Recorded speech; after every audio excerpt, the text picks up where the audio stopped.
예배를 통해서 하나님의 말씀을, 귀한 말씀을 듣고 그 말씀이 우리의 삶에 적용되며 삶의 고난 중에서도 하나님의 음성을 통해 승리하는 귀한 성도님들 되시기를 간절히 축복합니다.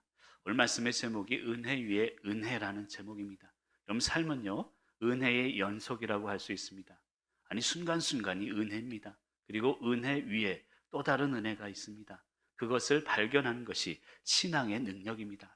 근데 문제는 우리의 삶 속에 슬픔이 함께 공존한다는 것입니다. 그런 의미에서 보면 우리의 삶은 기쁨과 슬픔이 공존하는 연속이다라고 표현할 수 있습니다. 아까도 우리 최 권사님 기도해 주셨지만 고 정인숙 집사님을 위해서 우리가 얼마나 기도했습니까?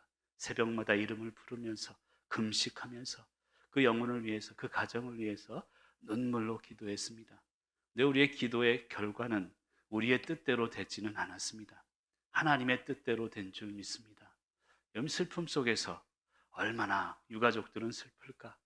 여러분, 목사로서요, 이 장례를 맞이하게 되면 그 마음에 너무나 슬픔이, 그리고 하나님이 주시는 또한 은혜가 함께 공존하는 것을 느끼게 됩니다. 너무나 힘든, 낙심하는 이런 상태 속에서도 하나님의 뜻을 발견할 수 있어야 합니다. 이런 목회를 하다 보면 슬픔과 기쁨이 공존하기 때문에 어떤 때는 웃을 수도 없어요. 어떤 때는 울 수도 없습니다. 그게 목회의 삶이다라는 생각이 듭니다. 우리의 삶도 그렇지 않습니까?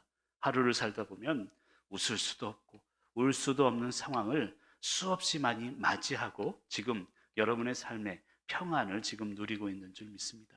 근데 지금은 좀 바뀌었어요. 웃을 수도 울 수도 없는 게 목회가 아니라, 아니, 기쁨이 있으면 웃으면 됩니다.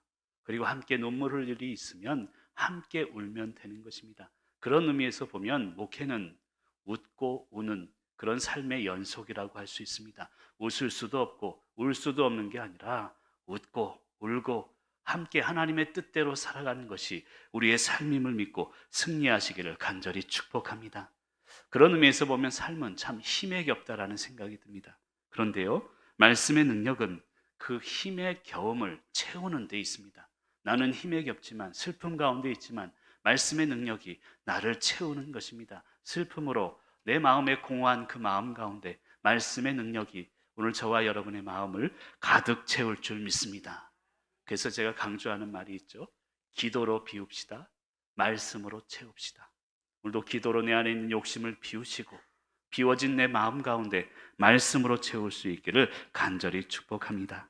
여러분, 하나님이 나와 함께 하심의 증거는요, 하나님, 당연한 것이 아무것도 없습니다. 이것을 고백하고 인정함에 있습니다. 하나님이 나와 함께 하시면 물질의 축복을 주십니다. 그것도 하나님이 함께 하심의 증거입니다. 하나님이 함께 하시면 기도 응답의 증거를 주시죠. 하지만 이 본질적인 증거는 뭐냐면 하나님이 나와 함께 계시기에 당연한 것은 아무것도 없습니다. 모든 것이 은혜입니다. 이것을 고백할 수 있는 것, 그것이 하나님이 함께 하심의 증거입니다. 그럼 오늘 하루를 살면서 하나님과 함께 하셨습니까? 모든 게 은혜입니다. 오늘 말씀의 마무리, 이제 마지막에 나오겠지만 은혜 위에 은혜입니다. 이것을 고백하는 하루라면 오늘 하루가 하나님과 동행한 하루입니다. 내일도 그런 하루가 되어야 하고 우리의 삶 전체가 은혜 위에 은혜, 당연한 것은 없습니다. 내가 이 자리에 앉아 있고 이 자리에 서 있고 우리 가족들과 함께 살아갈 수 있는 모든 것이 내 노력이 아니라, 당연한 것이 아니라 하나님이 하셨습니다. 이것을 믿고 하나님과 동행하는 저와 여러분이 되시기를 간절히 축복합니다. 오늘도 말씀을 통해서 당연한 것은 없습니다. 은혜 위에 은혜를 깨닫는 저와 여러분이 되시길 간절히 축복합니다. 우리 12절 말씀을 화면을 보면서 같이 한번 읽어볼까요? 우리 지난 시간에 잠깐 살펴보았던 말씀인데요, 중요한 말씀입니다. 12절 말씀 같이 한번 읽습니다. 시작.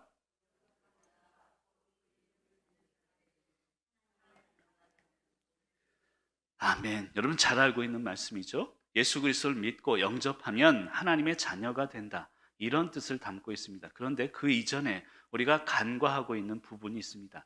우리가 중점을 둬야 되는 부분은 뭐냐면, 물론 하나님의 자녀가 되는 것, 그거 중요합니다. 근데 그 앞에 있는 그 단어에 우리가 관심을 가져야 합니다. 영접하는 자, 이것은 개인을 의미합니다. 그 이름을 믿는 자들, 이것은 복수, 다른 사람들을 포함한 공동체를 의미하는 것이죠. 이 두 단어 가운데 우리가 깨달아야 되는 것은요, 나의 구원, 영접하는 자를 의미합니다. 내가 구원받으면 그 이름을 믿는 자들이 되어야 된다는 거예요. 나만 구원받아서는 안 된다는 것입니다. 내 아들이 구원받아야 하고, 내 며느리가 구원받아야 하고, 내가 알고 있는, 나와 관계하고 있는 사람들에게 이 구원이 확장되어야 된다는 것을 설명하고 있습니다. 그래서 저는 12절을요, 구원의 확장성이다라고 표현하고 싶습니다. 내 구원이 상대방에게 영향을 미쳐야 되는 거예요. 내 삶이, 구원받은 나의 삶이, 야, 뭔가 다르구나. 우리 목사님은 뭔가 다르구나.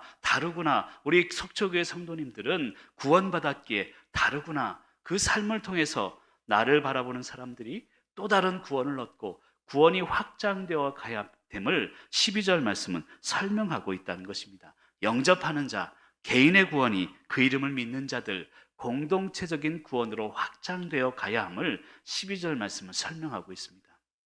여러분, 예수 그리스도 잘 믿으시기를 바랍니다. 한경진 목사님이 남한산성에 은퇴하고 남한산성에 좀 쉬고 말씀을 연구하고 있을 때입니다. 한국의 유명한 목사님들이 한경진 목사님에게 새해 인사를 드리러 갔대요. 그래서 목사님, 우리 목사들에게, 후배 목사들에게 하시는 말씀이 뭐 없습니까? 덕담해 주시죠. 그랬더니 하시는 말씀이, 목사님들 예수 잘 믿으세요. 그랬다는 거예요. 여러분, 한국에서 최고의 목사들 아닙니까? 최고 내노라 하는 목사님들이요, 한경진 목사님에게 인사드리러 갔더니 목사님들 예수 잘 믿으세요. 야, 참 한경진 목사님의 영성이 대단하다라는 생각이 들어집니다. 여러분, 우리의 나만 믿고 끝나서는 안 돼요. 예수를 잘 믿는다는 것은 내가 믿고 내 가정으로, 내 남편, 내 아내, 내 자녀에게 이게 확장되어야 된다는 것입니다. 아니, 나를 만나는 사람들에게, 나를 스쳐가는 사람들에게도 야, 저 사람은 다르구나. 예수 그리스도의 복음의 능력이 전달되고 확장되어 가야 되는 것입니다. 직장에서도 어떤 삶을 만나도 우리의 삶 가운데 이러한 구원의 확장성을 가지고 예수 잘 믿는 귀한 성도님들 되시기를 간절히 축복합니다. 그리고 13절에 보면 이런 말씀이 있습니다. 13절도 같이 한번 읽습니다. 시작.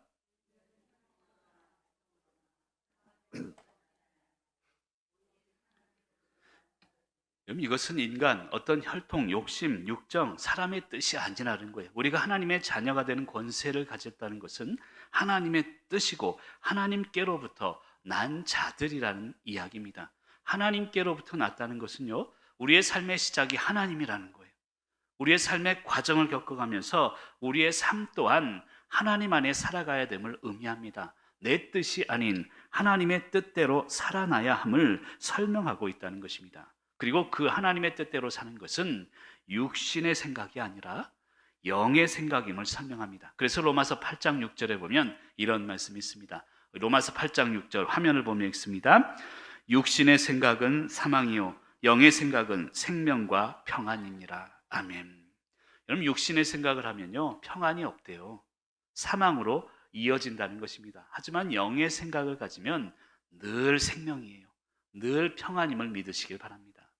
목회를 하다 보면요, 오늘도 그래요. 여러 가지 전화도 받고 여러 가지 삶을 또 목회를 진행하면서 걱정이 사실 생깁니다. 근심이, 염려가 생겨요. 그 걱정, 근심, 염려는 저에 대한 걱정이라기보다는 교회에 대한 걱정이고 성전 건축에 대한 근심이고 우리 성도님들에 대한 염려가 가득 찰 때가 많습니다. 그런데 사실 그것 또한요, 육의 생각이기 때문에 그렇다는 거예요. 내가 목사이기 전에 인간으로서 육적인 생각을 가질 때 교회를 향해서 근심이 생깁니다. 성도님들의 기도 제목을 보면서 염려가 앞섭니다. 하지만 영의 생각을 가지고 목사로서 교회를 생각한다면 기대가 생기는 거예요. 평안이 생깁니다. 여러분들의 가정 가운데 근심, 걱정, 기도 제목이 있지만 그것을 영적인 생각을 가지고 목사의 눈으로 보면 그것 또한 평안이라는 거예요. 여러분, 육적인 생각을 내려놓으시길 바랍니다. 영적인 생각을 통해서 평안을 얻는 저와 여러분이 되시길 간절히 축복합니다. 여러분, 이 평안은요, 선포에서부터 나옵니다. 그래서 제가 지난번에 요한복음의 관점은 연역적이 아니라 귀납적이다라는 이야기를 드렸습니다. 어려운 얘기가 아닙니다. 일단 선포하라는 거예요. 성경은 이 요한복음의 관점은 뭐냐면 일단 선포하고 그 다음에 설명하고 있다는 거예요. 근데 우리 인간은 어떤지 아세요? 이해가 돼야 받아들여요. 목사의 말 설명도 다 이해가 되고 다 설명이 되고 그래야 목사님 알겠습니다. 여러분 대부분 사람이 그렇지 않습니까?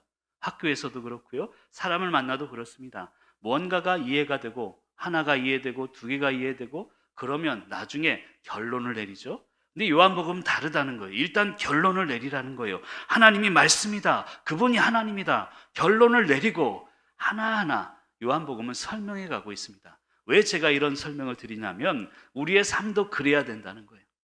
그럼 질병 가운데 있는 분들은 이미 나았습니다. 선포하고 나서 그리고 기도하면 된다는 거예요.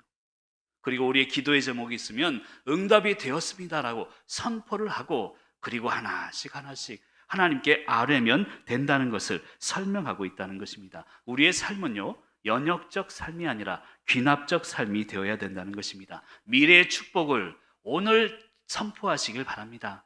우리의 삶의 목표를 선포하고 믿음으로 나아가야 합니다. 그런데 우리가 낙심하는 이유는 결과에 연연하기 때문입니다. 여러분 기도하면서 사실은 힘들어져서는 안 돼요. 기도하면서 우리가 힘든 이유가 있습니다. 왜냐하면 기도의 결과를 이미 정해놓고 기도해요. 여러분 병든 사람이 있습니다. 내가 허리가 아파요. 그럼 허리가 낫게 함을 기도하죠. 그러면서 기도의 결과는 허리가 나을 거야. 이걸 미리 정해놓고 기도합니다. 근데 막상 허리가 낫지 않으면 낙심하고 하나님을 원망하기 쉽습니다. 여러분 기도는요, 결과를 미리 정해놓고 기도하고 안 되면 낙심하고 이게 기도가 아닙니다. 기도하는 과정을 통해서 하나님의 뜻에 순종하는 것, 그것을 선포하고 결정하는 과정이 바로 기도의 과정임을 알아야 합니다. 그 결과에 연연하지 않는 겁니다. 그럼 고 정인숙 집사님 이야기를 해서 죄송합니다만 우리의 결과대로 기도대로 되지 않았어요. 그래서 사실은 마음이 아파요. 아니 하나님, 이왕이면 우리가 기도한 대로 멋있게 기도 응답을 해주시면 얼마나 좋습니까? 얼마나 교회가 기쁘고 얼마나 그 가정이 하나님께 영광 돌릴 수 있습니까? 그런데 결과는 우리와 다릅니다. 그게 하나님의 뜻이라면 그 뜻에 순종하는 것을 배우고 결정하는 것이 기도라는 거예요. 여러분 그래서 기도하면 낙심해서는 안 됩니다. 기도하면서 낙심한다는 것은 잘못된 기도임을 우리는 알아야 합니다. 그리고 그것 자체가 육신의 기도요, 그리고 영의 생각, 생명과 평안으로 인도하는 영의 기도를 하시는 저와 여러분이 되시기를 간절히 축원합니다. 우리 14절 말씀을 같이 읽어볼게요. 14절 말씀이 너무너무 중요합니다. 우리 14절 말씀 같이 읽습니다. 시작.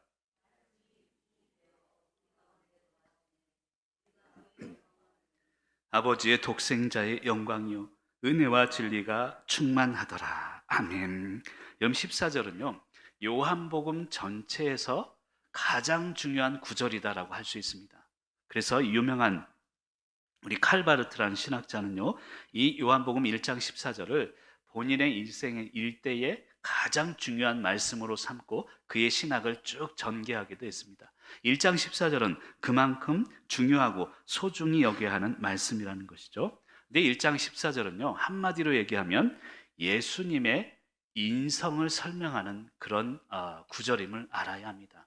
말씀이 육신이 되었다, 우리 가운데 거하신다. 이 말은 예수 그리스도, 그분이 말씀이고 그분이 하나님이고 그분이 성령님이신데 예수 그리스도 그분이 육신이 되어서 인간의 몸을 힘입어서 완전한 인간이 되었다는 뜻을 담고 있습니다. 그래서 이 14절 말씀은 예수님의 인성에 대한 이야기를 하고 있는 것입니다. 여러분 이 말씀에 대해서 사실은 오늘 우리 개역개정은 말씀이라고 번역을 했습니다. 예전 성경을 읽다 보면요 이것을 도라고 번역을 했어요. 여러분 도, 그러니까 말씀인가 도인가, 사실 한글로는 표현할 그런 단어가 제대로 없어요. 그래서 지금 개역개정 표현에서는 로고스라는 이 헬라어를 말씀으로 번역을 했습니다만 사실은 로고스라는 단어 그대로로 이해하는 게 가장 좋습니다.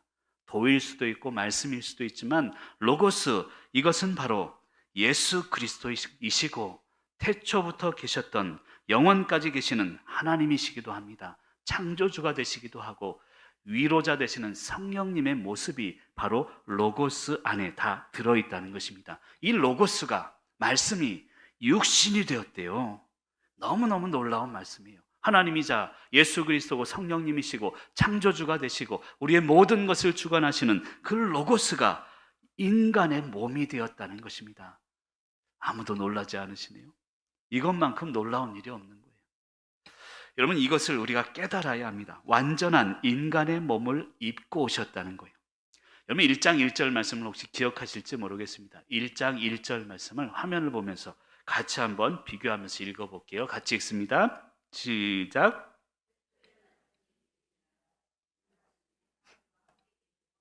이 말씀은 곧 하나님이시니라. 아멘. 여러분, 14절과 1절은 같이 대조하면서 보아야 합니다. 왜냐하면 14절은요, 아까 말씀이 육신이 되어서 예수님의 인성을 설명했다라고 표현했죠. 1절은 뭐냐면 예수 그리스도의 신성을 의미하는 것입니다. 말씀이 계시대요. 이 말씀이 하나님과 함께 계셨고 이 말씀은 곧 하나님입니다.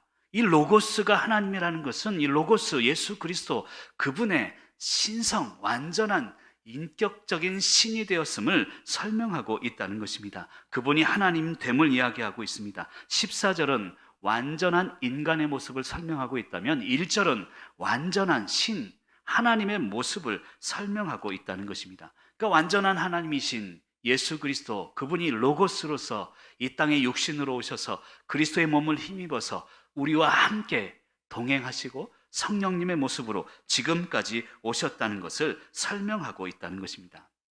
여러분, 놀랍지 않으세요? 아니, 어떻게 창조주이시자 하나님이시자 성령님이시자 예수 그리스도 그분이 인간의 몸으로 우리와 함께 되실 수 있을까? 우리 신학적인 용어로는 성육신 하실 수 있을까? 이것을 우리는 감사하고 고민할 수 있어야 합니다. 여러분, 왜 그런가 하면요, 쉽게 이렇게 설명을 할 수 있습니다. 인간과 하나님은, 인간과 로고스는 서로 레벨이 달라요. 차원이 다릅니다. 인간이 하나님이 될 수가 없습니다. 인간이 하나님이 되는 것은 불가능이죠. 그런데 하나님이 인간이 될 수 있는 것은 가능합니다. 그래서 말씀, 로고스가 인간이 되어서 우리와 함께 계신다는 거예요. 그래서 제가 가끔 한평생 글에도 그런 글을 썼었죠. 인간에게는 불가능, 하나님께는 뭐라고요? 늘 가능, 늘 가능. 우리는 불가능하지만 하나님은 늘 가능하신 거예요. 그래서 가능하신 하나님께서 인간의 몸을 힘입어서 우리와 레벨을 같이 맞춰주셨다는 거예요. 그래서 우리와 동행하십니다. 지금도 우리와 함께 하시고 지금도 우리의 눈물을 닦아주시고 우리의 아픔을 하시는 성령님의 모습으로, 위로자의 모습으로 우리와 함께 하신다는 것을 믿으시길 간절히 소망합니다. 근데 이 14절 말씀 중반부에 보면 우리 가운데 거하심에라는 표현이 있어요. 거하심에. 여러분, 이 성육신에 예수님이 인간의 몸을 입고 오신 그 목적을 보여주고 있습니다. 이 거하심에라는 뜻은요, 원어적인 뜻을 살펴보면 장막을 치다라는 뜻이 있습니다. 그러니까 하나님이 우리 안에 거하신다는 뜻은 뭐냐면 장막을 쳐서 우리와 함께 하신다는 뜻이에요. 여러분, 텐트, 장막 속에 혹시 사신 분들 계세요? 제가 캠핑을 좋아합니다만 요즘은 나가보지는 못했는데 이 비가 오거나 눈이 오거나 하면요, 텐트 속에 가만히 있을 수밖에 없어요. 이 장막을 친다는 뜻은 뭐냐면 장막 속에서 비가 오나 눈이 오나 슬프나 기쁘나 함께 지낼 수밖에 없다는 뜻이에요.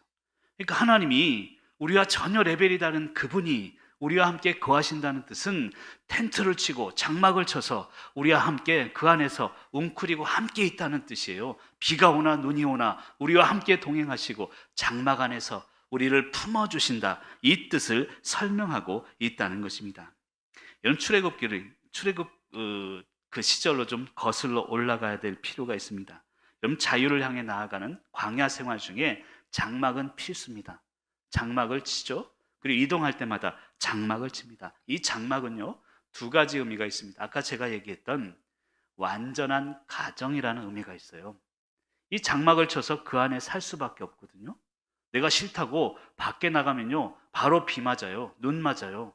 살 수가 없습니다. 그래서 완전한 가정을 뜻하는 이 단어가 장막이라는 것입니다. 우리 가운데 거하셨다는 것은 로고스가 우리 육신으로 오셔서 우리와 가족이 되시고 우리와 함께 거하시는 완전한 가정을 의미한다는 것입니다.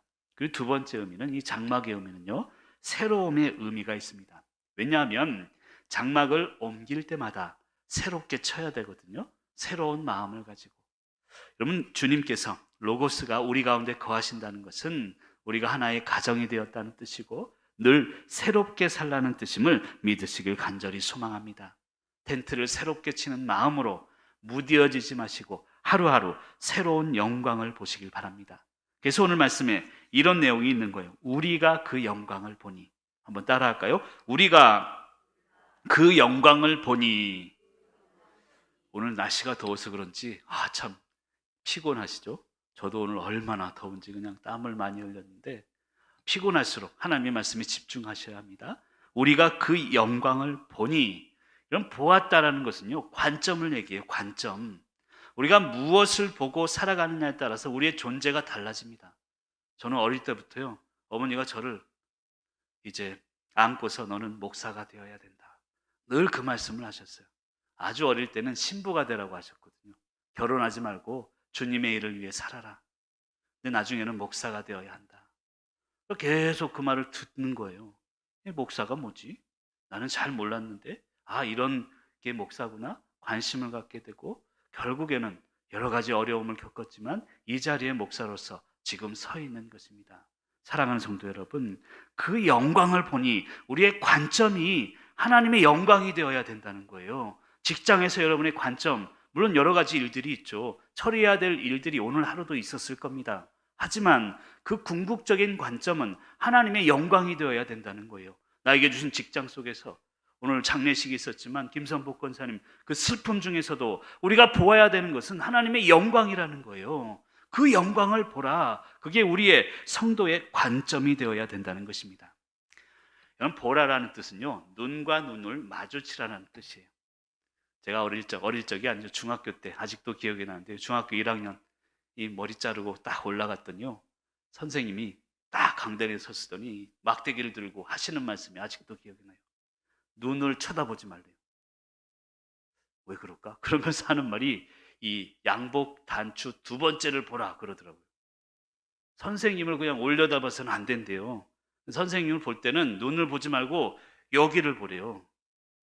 저를 볼 때는 한 배꼽 정도 봐주시길 바래요.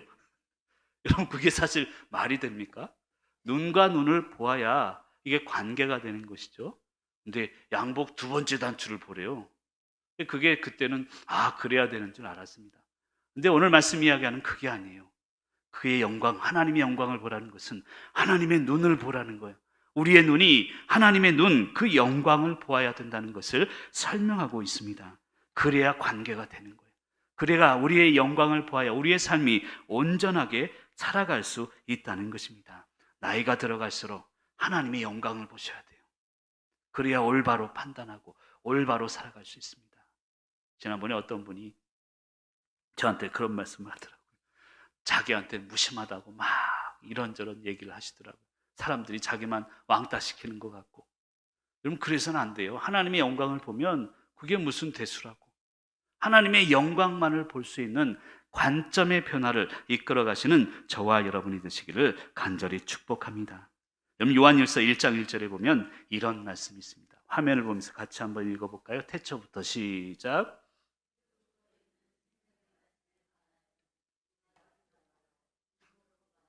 자세히 보고 우리의 손으로 만진 바라. 아멘. 여러분, 요한일서 1장 1절에 얘기하는 것은 관점의 구체화예요. 말을 어렵게 하고 있습니다만 어렵지 않습니다. 잘 보세요. 생명의 말씀에 관해서 첫 번째는 뭐냐면 들었대요. 들은 바요. 여러분, 지금 말씀을 듣고 계시죠? 그 다음에 단계가 뭐냐면 이제 들었으니까 눈으로 본대요. 그렇구나. 성경 말씀을 이제 눈으로 볼 수 있잖아요. 그 다음에 단계가 뭐냐면 자세히 본 다음에 손으로 만진 바라라는 설명을 해요. 이것은 말씀이 구체화를 의미하는 거예요. 이런 말씀을 듣고 그렇구나 하다가 나가다가 다 잊어버리시면 안 된다는 거예요. 눈으로 보고 그것을 내 손으로 만질 수 있도록 말씀이 구체화가 되어야 되고 우리의 관점이 이제 듣고 눈으로 보고 구체화되어야 됨을 설명하고 있다는 것입니다. 우리는 부족한 인간이라 사실은요, 하나님의 눈으로 맞서서 볼 수 있는 존재가 아니에요. 구약시대에는 하나님을 본 자는 다 죽었습니다. 그래서 그의 영광을 보라고 하는 것이고, 그의 영광을 본다는 것은 말씀을 듣고 눈으로 보고 우리의 삶 속에서 그것을 구체적으로 만지면서 행동으로 변화되어야 함을 이야기하고 있다는 것입니다. 그런데 요한복음이 손으로 만진 바라라고 설명하는 이유가 있어요. 이 이야기를 좀 해야 될 텐데요. 당시 이 헬라 철학자들을 좀 설명해야 합니다. 이 헬라 철학자들은 어떤 생각을 가졌냐면, 눈으로 보여지는 것 그리고 만져지는 것들은 모두 악하다라는 생각을 가지고 있었어요. 이것을 영지주의라고 하는데, 선한 것은 눈에 보이지 않고 눈에 보이는 것은 악하다. 그러니까 우리 눈에 보이는 육체가 악하다라고 생각을 했고요. 손으로 만져볼 수 있는 것들도 악한 것이다라고 딱 두 개로 나누어서 생각을 했다는 거예요. 그래서 이 요한복음에서 얘기하는 게 그게 잘못된 거다라는 것을 설명하는 것입니다. 진짜 선한 것은 예수 그리스도 이 로고스인데 지금 육신으로 오셔서 직접 만질 수 있지 않냐, 이것을 설명하고 있는 것입니다. 여러분, 우리의 삶도 마찬가지예요. 물론 우리 인간의 육체는 나중에 흙으로 돌아갈 것입니다. 하지만 지금 하나님이 원하시는 것은 우리의 삶 속에서 눈에 보이는 상대방을 통해서 하나님을 발견하길 원합니다. 내가 만져지는 내 가족을 통해서, 내 아내를 통해서 하나님 그 로고스를 발견하길 원한다는 거예요. 여러분 어떠세요? 남편을 보면 짜증만 나고, 여러분 어떤 분이 그러더라고요. 아들이 군대에 가게 됐대요. 그래서 아들 말고 남편을 보내고 싶대요. 군대를 보낼 수 있다면, 그런 농담을 하는 걸 들었는데, 그럼 남편을 보면서 만지면서도 로고스를 발견하라는 뜻이에요. 아내를 보면서도 그렇고, 이 속썩이는 자녀들을 보면서도 그렇고, 때로는 나를 힘들게 하는 그 관계 속에서 로고스, 그 영광을 볼 수 있도록 하라, 이것을 설명하고 있다는 것입니다. 그리고 14절 후반부에 보면 이런 말씀이 있습니다. 아버지의 독생자의 영광이요. 우리 화면을 보면서 같이 한번 읽어봅니다. 시작.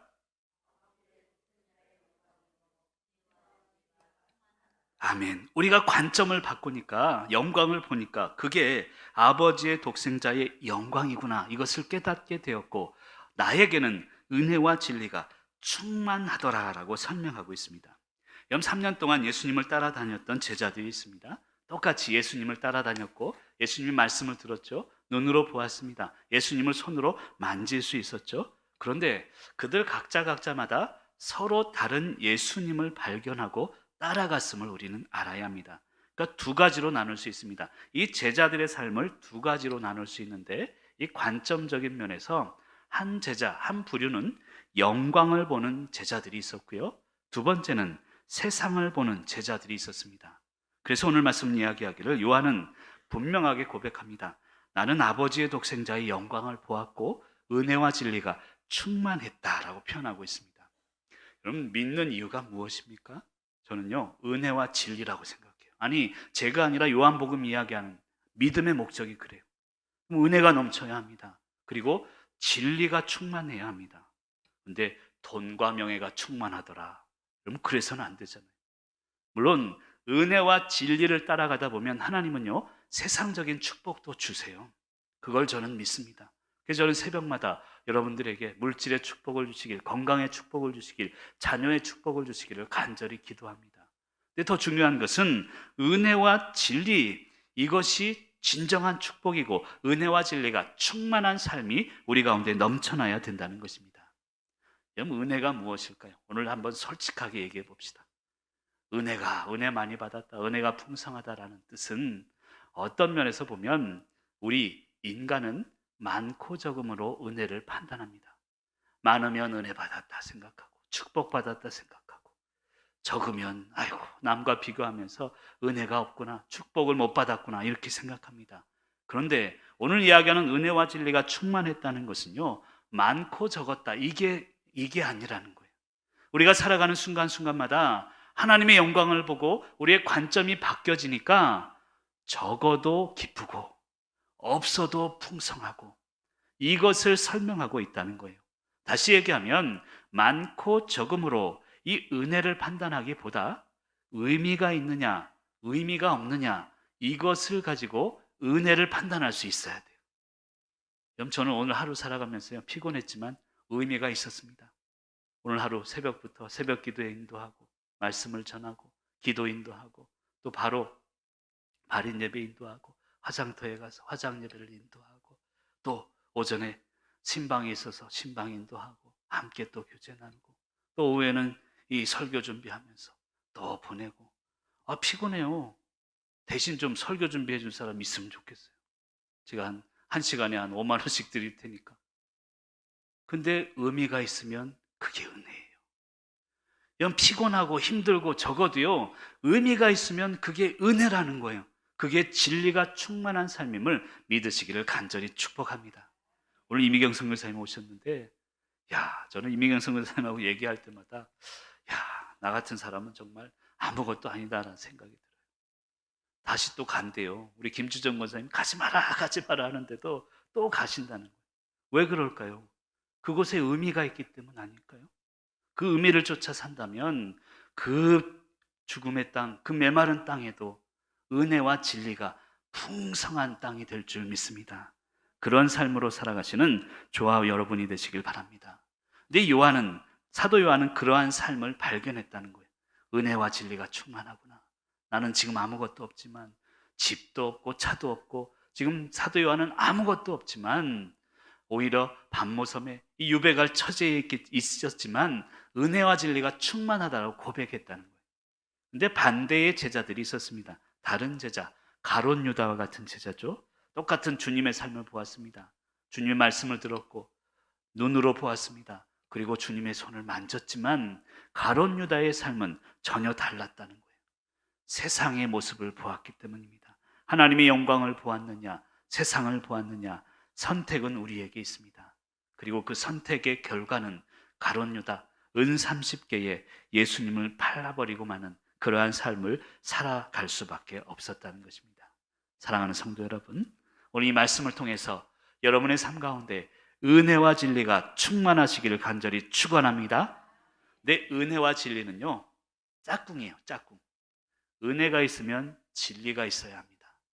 근데 은혜가 있는데 거짓이 있다면 그건 은혜가 아니에요.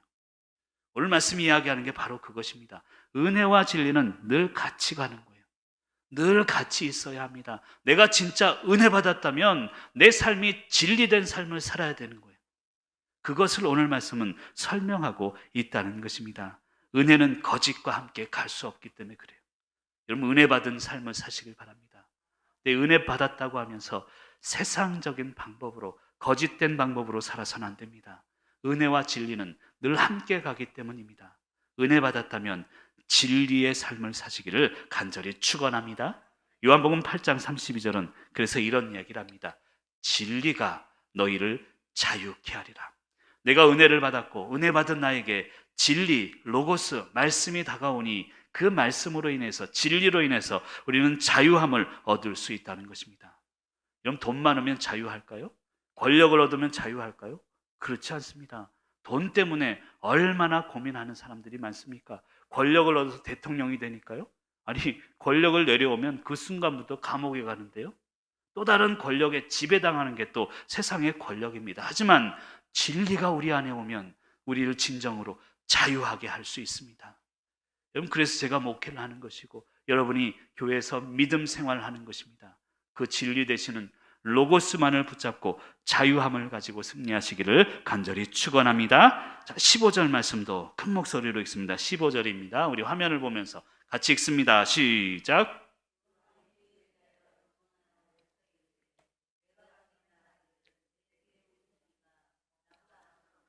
나보다 먼저 계심이라 한 것이 이 사람을 가리킴이라 하니라. 아멘.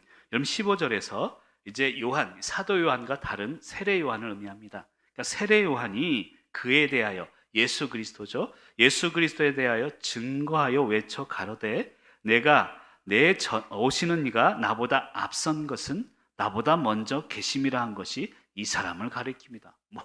복잡하게 설명하는 것 같아요. 복잡하게 설명하는 것 같지만 이 세례 요한을 등장시키는 이유가 있습니다. 이 세례 요한의 메시지는요, 첫 번째는 구체적이었어요. 애매모호하지 않았습니다.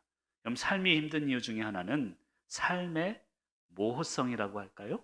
애매모호한 것 때문에 힘들어요. 아니, 하루를 살아가면서 명확한 게 뭐가 있습니까? 사실 오늘 하루도 그렇지 않습니까? 정확하게 내 생각대로 딱딱딱딱 맞아떨어지는 일들이 얼마나 있습니까? 삶은 모호하기 때문에 힘들어요. 그런데 이 세례 요한의 메시지는 구체적이었습니다. 확실했습니다. 예수 그리스도, 그분이 여기에 오셨고 그의 길을 예비하고 회개하라, 천국이 가까웠다, 도끼가 뿌리에 놓였다. 얼마나 구체적인 말씀을 증거합니까? 그리고 더 중요한 것은 세례 요한은요, 세례 요한 자신과 말씀과의 특별한 관계를 이야기하기 때문에 이 사도 요한은 세례 요한을 지금 인용하고 있습니다. 아까 제가 얘기했지만 은혜 받으면 진리가 있다고 했습니다. 이 진리가 있다는 것은 나와 진리와의 관계를 의미해요. 그럼 세상이 창조된 이후부터 지금까지요, 진리가 존재하지 않은 때는 한순간도 없었습니다. 전쟁이 있었던 때도 그렇고 늘 우리의 삶 가운데는 하나님의 진리가 존재해 왔습니다. 그런데 사람들은 그 진리와 관계하지 않았습니다. 그래서 전쟁이 일어나고 그래서 죄악된 뿌리의 그 깊은 고통 속에서 우리 인류가 살아갈 수밖에 없었다는 것이죠. 오늘 15절 말씀을 통해서 깨달아야 되는 것은 진리와 나와의 관계를 깨달아야 합니다. 진리, 로고스, 이 말씀과 나와의 진정한 관계를 맺어야 변화될 수 있다는 것을 설명하고 있다는 것입니다. 그럼 진리의 말씀이 없었던 것은 아니라니까요. 이 창조 때부터 지금까지 진리는 늘 존재했지만 진리와 관계하지 않은 그 사람들 때문에 인류의 역사가 계속적으로 파멸의 역사로 망가지고 말았다는 것입니다. 그럼 사도 바울 한번 보세요. 말씀을 늘 알았어요. 진리에 대해서 꿰차고 있었던 사람입니다. 진리라고 생각했던 그 말씀에 대해서 그는요, 박사였어요. 그런데 그가 진리를 따르는 사람들을 계속 죽입니다. 핍박합니다. 왜 그렇습니까? 진리는 알았지만 진리와 관계하지 않았기 때문입니다. 오늘 말씀이 이야기하는 것은 그 로고스, 말씀, 예수 그리스도와 내가 관계하며 살아가고 있는가? 정말 은혜와 진리의 관계를 통해서 살아가고 있는가? 이것을 먼저 깨달아야 합니다. 오늘 15절 말씀을 다시 보면 그에 대하여 증언하여 외쳐 이르되라는 표현을 합니다. 여러분, 삶이 먼저고, 그러니까 증언한다는 것은요, 삶이 먼저다라는 뜻이에요. 그 다음에 외쳐 이르되가 필요하다는 거예요. 그러니까 결론적으로 쉽게 얘기하면 우리 믿는 자들의 삶이 먼저, 그 이후에 외치라라는 뜻이에요. 우리의 삶이 먼저가 되어야 합니다. 그런데 어떤 분들은 소리 먼저 지르는 사람 있잖아요. 삶은 아무것도 아닌데 소리 먼저 지르고, 그게 진정한 관계 맺는 삶이 아니라는 거예요. 우리의 삶이 먼저가 되어야 합니다. 그 이후에 담대하게 외칠 수 있는 이 세례 요한을 설명하고 있다는 것입니다. 사랑하는 성도 여러분, 말이 먼저가 아니에요. 우리의 행동이 먼저고 삶이 먼저가 되어야 합니다. 삶이 바탕이 되어서 그 다음에 외쳐서 이 세상에 대해서 우리가 리드할 수 있고 모범이 될 수 있어야 된다는 것입니다. 근데 그 이후에 보면 이런 말씀이 있습니다. 내가 전에 말하기를 내 뒤에 오시는 이가 나보다 앞선 것은, 그럼 사실은요, 뒤에 오는 사람은 앞설 수가 없어요. 그렇잖아요? 내 뒤에 온 사람은 뒤에 온 것이지 나를 앞설 수가 없습니다. 이 세례 요한이 이야기를 하는 이유는 뭐냐면 내 뒤에 오는 이라고 얘기하는 것은요, 인간적인 순서를 의미합니다. 그렇죠? 우리 인간은 그래요. 내 뒤에 오면 나보다 뒤진 놈, 나보다 못난 놈, 이런 생각을 합니다. 그런데 그보다 이 뒤에 온 자가 나보다 앞선 사람이래요. 이것은 영원하신 하나님의 순서를 설명하는 거예요. 그럼 설명을 좀 잘 들어보시길 바라요. 여러분, 인간적인 세상적인 순서는요, 나보다 뒤에 오면 나보다 못난 사람이에요. 그런데 영적인 순서는 그렇지 않다는 거예요. 나보다 먼저 계신 분이고 나보다 앞선 사람임을 설명하고 있습니다. 이것을 저는 속성이라고 표현하고 싶어요. 한번 따라하면 좋겠습니다. 순서가 아니라 속성입니다. 오늘 좀 어려운 얘기를 하는데 요한복음 자체가 좀 어렵습니다. 신학적인 개념이 많이 들어가고요. 순서가 아니라 속성이라는 거예요. 여러분, 속성은 무엇일까요? 속성은 본질이고 사랑을 의미하는 거예요. 세상적인 개념은 나보다 뒤떨어지면, 순서가 뒤떨어지면 너는 나보다 못났다, 딱 떨어져서 생각하지만 그게 아니라는 거예요. 중요한 것은 순서가 아닌 속성입니다. 본질이고 사랑이라는 것을 설명하고 있다는 것입니다. 여러분, 우리 인간의 삶은요, 가장 기대한 사람에게 실망합니다. 그렇죠? 그리고 가장 가까운 사람이 돌아설 때가 있어요. 그게 인간의 삶이에요. 내가 믿었던 사람에게 배신당합니다. 이게 순서대로 살기 때문에 그래요. 인간의 순서대로 이제 비교하면서 살기 때문에 그렇습니다. 하지만 하나님의 속성은 달라요. 나를 실망시켜도, 나를 돌아서도, 나를 배신해도 속성, 그를 불쌍히 여기는 마음이 이길 수 있는 겁니다. 그래서 오늘 말씀은 이야기합니다. 순서가 아니야, 속성이고 본질이 더 중요하다, 이것을 설명하고 있습니다. 그러면서 예수님과 이 세례요한을 비교하는데요, 사실은 말이 맞아요. 세례요한이 6개월 먼저 났습니다. 예수님은 6개월 나중에 났고요, 사역도 세례요한이 먼저 시작을 했고요. 그 당시의 상황을 보면 세례요한은 유명한 전도자였어요. 세례요한 하면 다 알아요. 예수님? 그 사람 누구요? 아무도 몰라요. 이 유명세에 있어서는 세례요한이 더 유명했던 시절입니다. 물론 세월이 지나면서 예수 그리스도의 말씀이 온 인류를 덮고는 있지만 그 당시에는 그랬다는 거예요. 그런데 이 세례요한이 얘기하는 건 그 보이는 순서가 아니라는 거예요. 순서가 아니라 그 본질이고 그 속성이 중요하다, 이것을 오늘 말씀 가운데 깨달을 수 있기를 간절히 소망합니다. 순서대로 살지 마시길 바랍니다. 하나님 우리에게 주신 속성, 그 본질대로 사시는 저와 여러분이 되시기를 간절히 축원합니다. 마지막으로 16절 말씀을 같이 한번 우리 큰 목소리로 읽습니다. 시작. 아멘. 우리가 다 그의 충만한 데서 받으니, 여러분, 충만하다라고 설명하는데요, 골로새서 1장 19절을 보면 이 충만에 대해서 아버지께서는 모든 충만으로 예수 안에 거하게 하시고, 그러니까 충만함이 있어서 우리가 예수 안에 거한다는 뜻이고요. 골로새서 2장 9절에 보면 신성의 모든 충만이 육체로 거하시고라는 말씀을 합니다. 시간이 좀 가서 결론만 얘기를 드리면요, 충만함이라는 것은 우리가 생각할 때는 많아서 넘치다라는 생각을 해요. 그렇죠? 충만하다는 개념은 많아서 넘치다라는 개념인데, 성경이 이야기하는 충만함은요, 많아서 넘치다기보다는 완전하다라는 뜻이에요. 그러니까 충만한 데서 우리가 은혜를 받는다는 것은 예수 그리스도의 완전함을 통해서 우리가 살아가고 있다는 거예요. 여러분, 사실은 이 선지자들, 구약시대 선지자들 통해서 계속 말씀이 채워지고 있었습니다. 계속 채워지고. 근데 늘 부족했어요. 예수 그리스도가 옴으로써 이 말씀이 완전해졌습니다.